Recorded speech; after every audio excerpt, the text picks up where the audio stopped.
Welcome back to Cypress Academy, WICED Wi-Fi 101. In the last video, I showed you how to blink an LED using a GPIO that was configured as an output.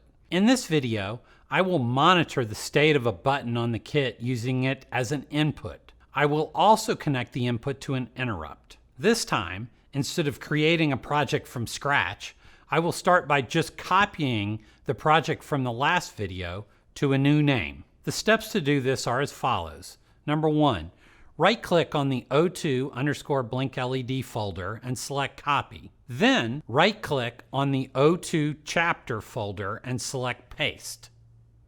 Then right-click on the new folder name, the C source file, and the make file one at a time and rename them to O4_button.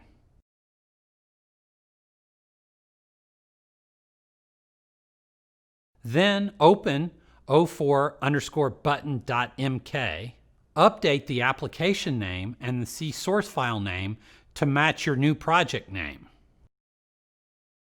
Let's also create a make target for this new project right now. The easiest thing to do is right-click on the previous make target, select New, and change O2_blink LED to O3_button. Don't forget to delete the copy of from the start of the name. Now I need to modify the code. I will double-click on O4_button.c, remove the code to blink the LED, and add in code to look at the state of the input. As with the LED, I don't have to initialize this pin because the platform files have already handled that for you.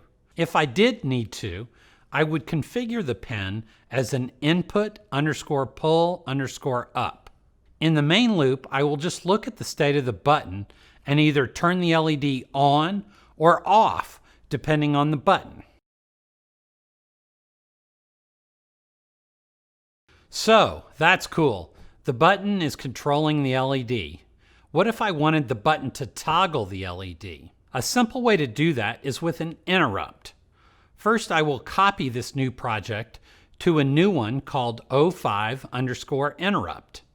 Then I will make changes to all of the necessary file names, make file parameters, make target, the things we just did in the example before.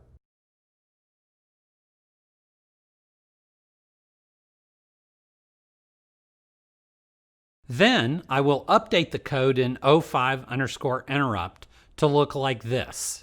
In the initialization section, I need to enable the interrupt for the pin that the button is connected to.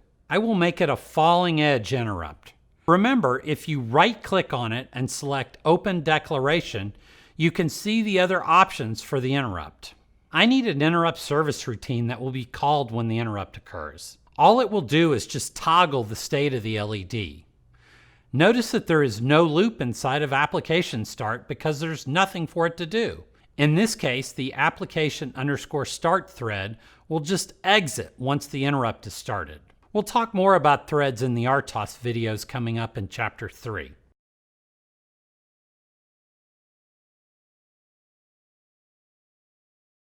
In the next video, I'll show you how to use the built-in UART to USB bridge to display debugging information on a terminal window on your computer.